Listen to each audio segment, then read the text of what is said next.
Fucking Doug Ellin? Yeah. How you doing? I'm doing all right. Is that Nick? It's Nick Turturro in the flesh. Why are you delivering pizza? It's my show.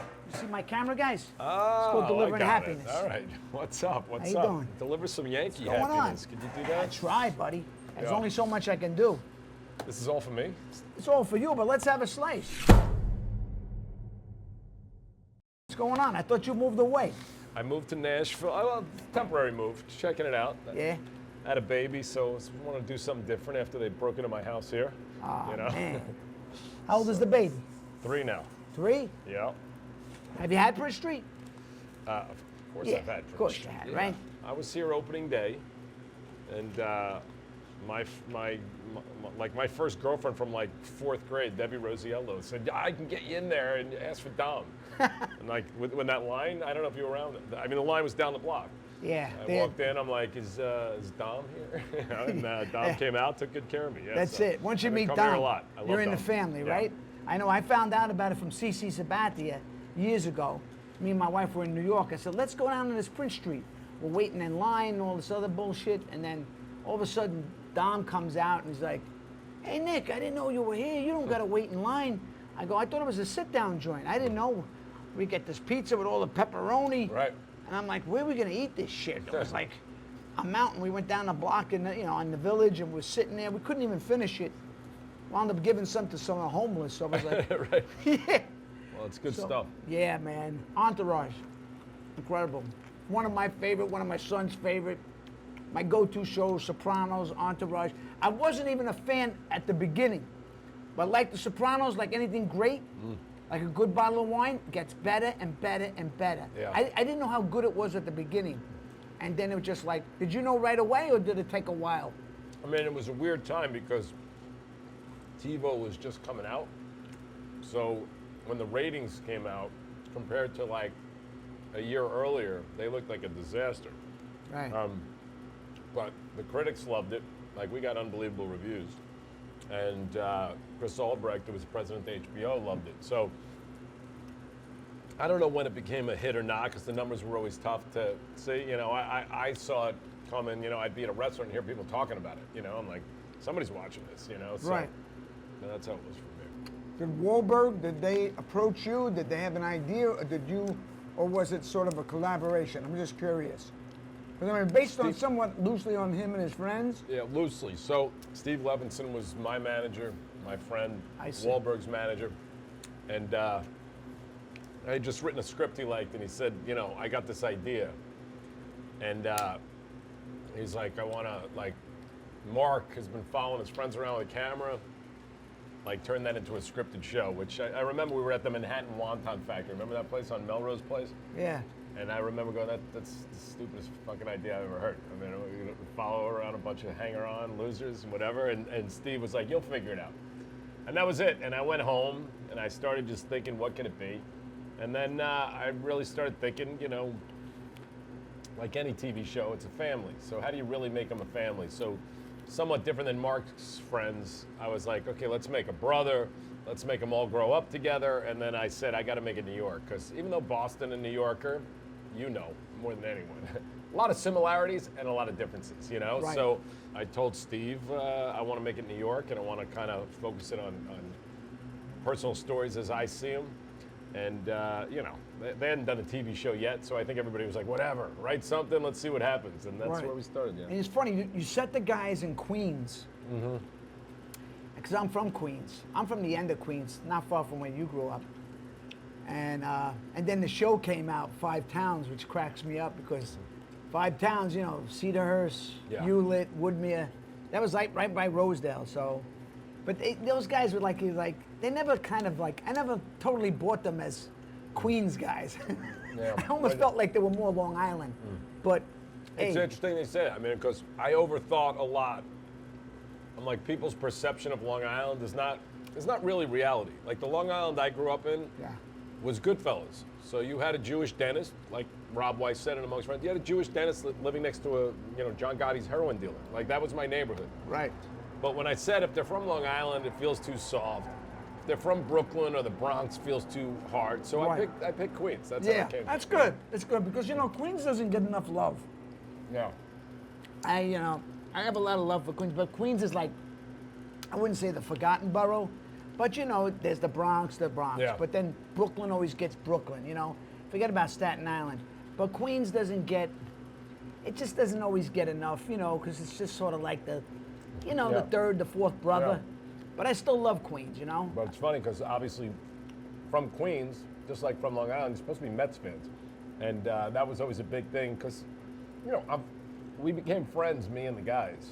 And Dylan is like a diehard Mets fan, and Connolly and Jerry are like diehard Yankees fan. I'm a Yankees fan.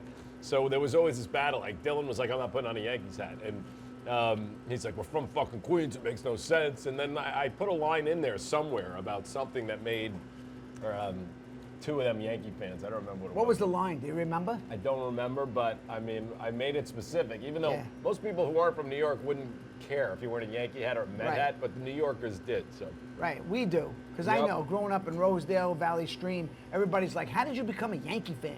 Because my first Met game, 1972, my friends took me, all the guys in the neighborhood, this guy Shemp with the red hair, and I was afraid of heights. I was like, take me down, take me down. Yeah. Because Shea Stadium was high. And then in 73, I went with the Boy Scouts of America to the South Bronx, which was like culture shock. I was like fucking scared. I was like, whoa.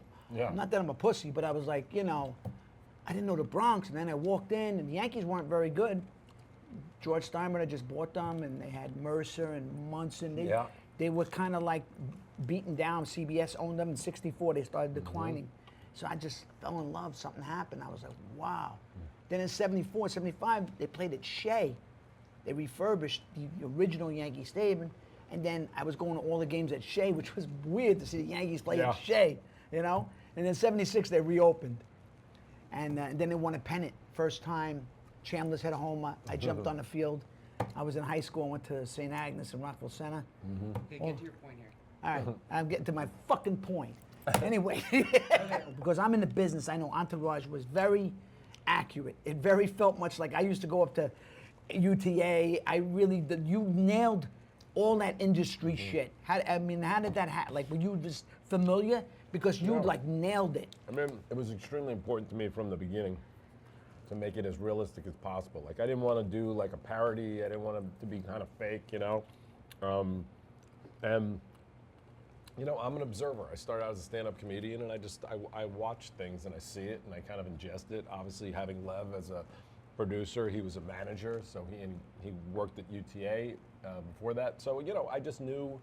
I knew these characters, and I knew this world, and I knew the people of it. So You knew how to write it. I knew how to write it, and I also lucky enough that HBO was like, I'm going to write this as inside as possible, and there's going to be things that people who aren't in the business are not going to know what we're talking about, but it's going to be authentic to that world, and that's what we did.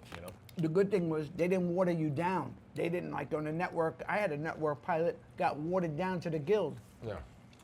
They let you do the show you wanted to do, right? I mean, listen, they tortured me before the pilot got picked up. They tortured me. Who'd you have, Carolyn Strauss? Yeah, I love Carolyn, but Carolyn was, Carolyn was a little more senior, but just the younger executives, it was, They beat you up? oh, kill me. Yeah. Yeah, nonstop, and even Did you oversee all the scripts? yeah. Yeah. Yeah, I mean, You used to do how many a year? Like 10, 12? yeah, I think we averaged 8 to 12, but the day before we aired, the exec that I worked on almost 2 years before we were on the air, from selling it to being on the air, and she called me up. She said, we do high art here, really critically acclaimed stuff, and blah blah blah. So I don't want you to wake up tomorrow and feel bad about the reviews. And I was like, what? I mean, it was literally, I remember this call going, fuck. And I made 2 independent movies that both sold to major studios and were released around the world, which should have been major achievements, got destroyed in reviews. Right. I've already experienced but I thought we had something great. So when I get the call from the woman I've been working with for 2 years that get ready to just be fucking tortured, and the first thing I always thought about, which I did an episode about it where, Johnny Drama thinks about what his parents think about the New York Times review, whatever. I'm like, I can't take another fucking one of these reviews. I mean, I did a movie, Variety said they didn't comprehend that was even released, Right. So I'm waiting, and the next day we wake up, New York Times says we're the smartest show on TV. And I just remember calling her, and she's like, congrats, yeah. Just I'm like, fuck you. Right, Literally, yeah. like I didn't yeah. sleep all night. You telling Right. me like get Now- ready to be pulverized Yeah. tomorrow. So. Now they want to jump on the bandwagon. Yeah, I mean, it's not even that because they were good and they were, our working relationship was good, but they definitely put me through every kind of, Right. test. How much fun did you have? But was it a lot of fun with that show? I mean, I know it's always it's a big word. Like, was it fun? I But hate to say it because you know what we do. It's the greatest thing in the world, and we're Yeah. lucky to do it. right. But for me, being on a set is one of the great things in the world when the script is done. But writing, which I wrote a large majority of words and oversaw every other word, Yeah. is very stressful to me and very time consuming in terms of, I sit in the shower and I just think all fucking day, whether it's a good script or bad that turns out, because I wrote a script in like 3 days, I got nominated for an Emmy, and scripts I took a year for, people are like, this sucks, I don't even know what it is. So you never know what's gonna come. I should have had more fun, but I was definitely like, I have to keep this going as long as possible. I gotta make as much Sure. money as I can, because you never know what's next. Right. So that was always my attitude. Yeah, because you're in it, and when you're in it, it's like sometimes you look back and you go, "Did I really enjoy the ride enough?" Yeah. Because like I when I did- was, I'm always been different. Like I knew at the time, I'm like, I should be enjoying this more. But it doesn't matter because I obsess when I'm writing. Every single word is precious, and it's why I don't write as much as I should, because I don't enjoy it. right, So. it makes sense. Yeah. Jeremy Piven. Yeah. What Wow, about him? wow, he was incredible. Just incredible. Was Yeah. he the only choice or the only guy? Yeah. I mean, So I mean, like he is that guy. so I loved Jeremy from Larry Sanders Show. That's what I really knew him from. And he looks very different on Larry Sanders than he did then. He was not in the shape he was in and whatever. And I wrote in my first treatment that we sold to HBO a year and a half before we ever shot this thing. It says Jeremy Piven playing my agent at the time, a guy named Jeff Jacobs. I don't know if you know Jeff from CAA. And then a year and a half later, when we're actually picked up to go shoot a pilot, then I got to go get Jeremy. And at the same time, the real Ari represented Mark and Levinson. And I met him for the first time when we pitched it to HBO. And I was like, I gotta change this character. Like this, I love Jeff Jacobs, but I'm like, this guy is a whole other fucking thing. So I changed the character. This guy. And then I met with Jeremy, and he like kind of looked like Ari. He had transformed. He's in great shape, and so that was how that happened. And then, it's amazing how things can happen. There was one other guy who auditioned, because Jeremy I was offering the part to, but Jeremy was not committing to it. He didn't know who the actors were in it, and Yeah. HBO was not willing to pay him any more than anybody else. It was like it's favored nations, This is take what it or it leave is. it. And the Favored nations for the pilot? yeah. The day before, like a week before we were filming, I still don't have Jeremy locked in, and I'm like, I have no power at HBO. I'm just kind of like a schmuck, and I'm just But telling, you wanted him, right? not wanted him, like I Needed believed needed him, and I Right. told Steve 100 times, I'm like, I love the other guy who I am still friends with, who's a great actor. Sure. But I'm telling you, I know how to write this guy. I know his energy. I know everything about it. We got to get him. And we just had no power. So Levinson told Ari, the real Ari, and Ari called HBO and basically Put it through. put it through. From season 1 through season 4, 5, you never really know if this guy has the acting chops. You Yeah. know? You don't know if he's a really good actor. Yeah. Like me being in the business, I questioned it because I was always like, how is this guy passing on movies? I mean, this isn't that you just don't do that. But it's a TV show. But you don't really know for a while. So how did you guys work with that sort of arc? Whether he's a good actor? Yeah, whether he can really act, because it was like Vincent Chase. But you don't know if this guy's a one-note guy or. I mean, to be honest with you, I take so much of everything that comes into my life, and that was Adrian. Adrian didn't want to do the show, and Adrian wasn't working. Adrian was like, I don't want to do TV. Yeah, who was he? Same with Rob Weiss, Right. who wasn't working either. I called him up and like, you want to do the show? He's like, I don't do fucking TV, bro. So I take the energies of the people Of I the have people and use it. And I mean, we were looking for Mark to cast when we started, which, to be honest with you, thank God we didn't find that, which doesn't exist. There's not a lot of Marks. No, there isn't. There really He's isn't. a different. At the same time, a persona like Adrian was better for this than kind of a tough, manly guy. kind of fucking guy who would smack his guys around. You You're know what I almost mean? right. Adrian had this And that's who he was. He had this like, I don't give a shit. I don't care about the business. I don't care about anything. I don't even know, and I love Adrian. I don't even know to this day how much he loves acting or doesn't love acting. But And that's kind of in the character. it's all in there. Yeah. And all the stuff that was, you know, one time, you know, I mean, I don't know, it's a funny story, whatever. Maybe you'd be Go upset. ahead. But Adrian, like, I don't know exactly what went on the set, but Kevin Connolly said something like, you could be such a great actor or something, not insulting, but in some way. And Adrian looked at me and goes, I gave up a long time ago thinking about being a great actor, or something like that. He surrendered. And it was just like he had this vibe, and people, I think, underappreciated him so much because I think you're right. Not to interrupt you, but I think you're right because I always felt like he's kind of the weak link. But then when you rewatch it a lot, you get to know that they couldn't all be like that. He kind of going this he way. had to give them their lanes, number Yeah. one. Number two, from the second I first saw him on camera, I'm like, he looks like a movie star. And it's not just about being a good-looking guy. We saw every person in this town for that role. Mm-hmm. Everybody. And there was no second option. There was no like, oh, maybe him, maybe him. This was it. And he just, What was especially it? on Just he camera, had the quality that he's got this vibe in my mind, you know, and Woody Allen cast him as a movie star in I forgot what the movie was called. Like opposite Leo DiCaprio had an Entourage. What had he done before that? Because I had never seen him. He had done this Woody Allen movie Woody where he Allen. was in an entourage, like a rival entourage Yeah. to DiCaprio's entourage or something. I forget exactly what it was. But, you know, when we were casting it, I had an assistant who did something brilliant. Because, you know, it was like tough to cast a movie star. I mean, HBO, when we started, they're like, Right. you're never going to be able to cast this. If he looks like a movie star, he is a movie star. If he feels like a movie star, blah, blah, blah. They literally at times were like, you should write where we just see Vince's feet all the time.